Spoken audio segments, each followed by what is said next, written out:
Hello guys, WhatsApp. তো আজকে আমরা তো মূলত রয়্যাল এনফিল্ড নিয়ে কিছু কথাবার্তা। তো হ্যাঁ ভাইয়া, আপনি কি রয়্যাল এনফিল্ড নিতে চাচ্ছেন নাকি? আপনি 100 থেকে 290 কেজি ওজনের রয়্যাল এনফিল্ড নিতে চাচ্ছেন? ও, তাহলে টাকা হয়েছে তাহলে।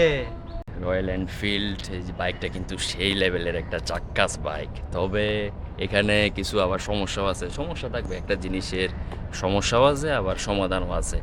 কিন্তু যে রয়্যাল এনফিল্ড যে বাইকটা এখন তো বর্তমানে ট্রেন্ডের দুনিয়ায় চলে গেছে। রয়্যাল এনফিল্ড আমার লাগবে, এটা আমার একজন অপোজিট ম্যান সে যেহেতু বলতেছে আমি নিব নাকি, হ্যাঁ নেওয়ার তো ইচ্ছা আছে। তবে এখন দেখি নিতে পারি নাকি। 190 থেকে 200 কেজি ওজনের বাইক এটা। এটা নিয়ে যদি আমি কোনো পাহাড়ে উঠতে যাই তখন একটু সমস্যায় পড়তে পারি। তবে এত সমস্যায় পড়ার কিন্তু চান্স এক প্রকার থাকেই না। এই royal Enfield, royal Enfield, royal Enfield, চারদিকে শুধু রয়্যাল এনফিল্ড, চারদিকে শুধু রয়্যাল এনফিল্ড। চারদিকে বলতে কোন দিকে? পূর্ব, পশ্চিম, উত্তর, দক্ষিণ সব দিকে শুধু রয়্যাল এনফিল্ড ছাড়া আমি আর কিছু দেখছি না। बहुत तेज हो रहा है बहुत तेज हो रहा है।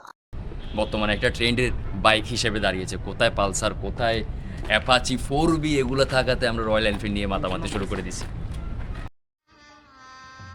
गजब बेइज्जती है।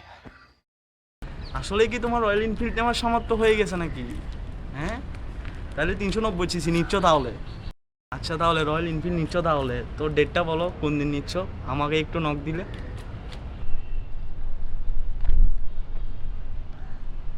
রয়্যাল এনফিল্ড নিতে যাচ্ছি, আমাকে এখন সে বলে কি না বুকিং কোথায় দিলাম, কোন জায়গায় থেকে নিচ্ছি, তারপর ট্রিট খুঁজতেছো সে।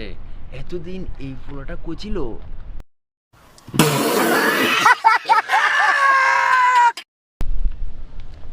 রয়্যাল এনফিল্ড নিব না অ্যাপাচি 4B নিব না পালসার নিব না সুজুকি জিক্সার নিব, সেটা তো আমি না জানি।